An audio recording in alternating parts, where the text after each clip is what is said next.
Hungry. My name is Barry Werbin. I've been a partner here a long time. I head up our intellectual property and technology practices. What that means is we pretty much do everything in the intellectual property sphere except we don't do patent work. If clients that need patent counsel, we have a very good relationship with a number of patent boutiques that are very efficient economically. U.S. law, in the U.S. patent law is federal law, so the little trade secret of our own, you don't necessarily have to have a big firm in New York do your patent work for you. Any highly competent patent lawyer really anywhere in the United States can do that for you, and often a lot cheaper than a major firm in New York. Certainly at the early stage of a company where money matters, if you have patentable subject matter as part of your business model, and that's a big if these days in the United States when we're talking about technology or anything in the online tech space, cost is always a concern. And we make sure that any counsel we refer in that area is going to do a great job. Everything else we do, deep expertise in copyright, which really protects any original content, works that are created, whether it's computer code is protected by copyright under U.S. law, for example, and many international laws. Any other form of content, be it text, graphics, designs, your web design, layouts, etc. Trademarks and branding, obviously, particularly if you're a consumer-oriented or even in a B2B context, your brand, your label, which is your trademark or service mark, in many cases, if you don't have patentable IP, that's what's going to make you successful, because when the customer base you're selling to or marketing to starts to refer to your product or service by name, that's the value of a brand. That's whether it's in the U.S., Israel, or any global market.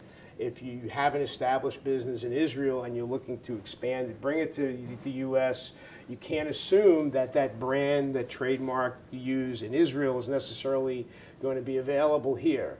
The laws are different when you go to different countries. Trademark rights in the United States, for example, are based on using a mark in the United States commerce, not registration. Most of the rest of the world, it's the opposite. You can get a registration and have enforceable trademark rights. So we always tell companies, whether they're pure startups or an established non-U.S. company looking to expand in the U.S., that you really have to, if your brand has any value or will have any value, and it almost always does or will, then you really have to do your due diligence at the earliest stage, because if you have a brand or mark that's going to conflict with something already in use here, the last thing you want is to be at the receiving end of an infringement action or what we call a cease and desist letter, regardless of what your rights may be in Israel or elsewhere.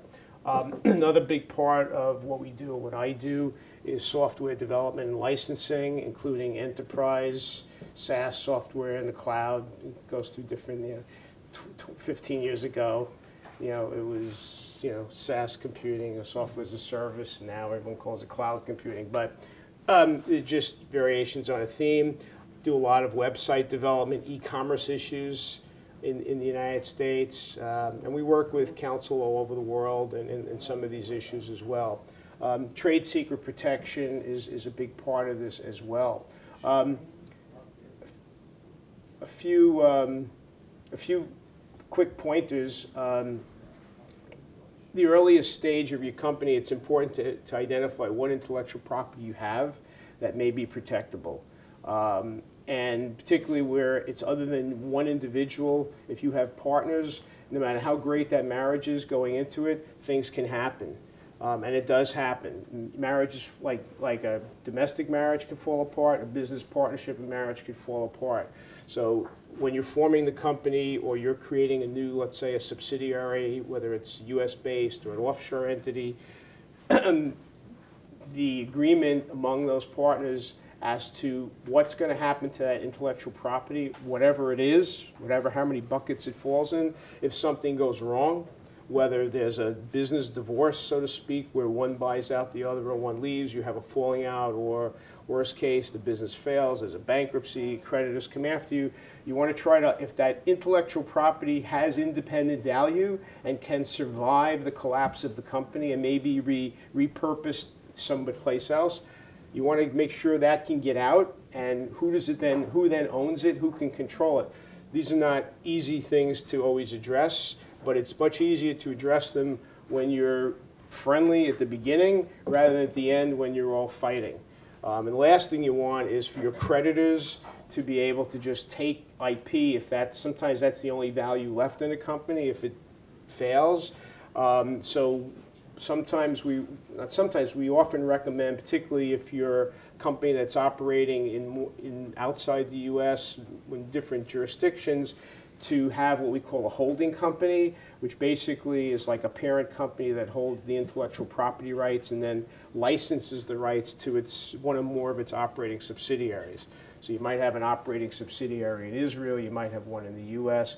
This is also tax driven, so tax advice and counseling goes into how you structure this and the like. And I think Louis spoke about some tax issues earlier. So that's really important. There's a few things I just want to mention. We've been doing this work for companies ranging from pure startups to established middle market companies to major entertainment, media, and sports entities, across the board. The issues essentially remain the same. The value changes, obviously, when you ratchet it up and the values get bigger. But it's really important to focus on the intellectual property early on. As I said, if you don't have anything that's protected by patent, you have to really look at it from what's the brand value, because that's what I'm going to sell. It's all about marketing. Maybe it's first to market. If you're in a real pure tech space, like a new encryption product, then you're probably going to have patentable subject matter, and that's going to be a lot more in-depth work and more cost-intensive in terms of your early-stage budgeting with patent counsel, but really critical to protect it early on. So there's a few things. Any questions now or after, I'd be happy to answer. So, told you to keep it short.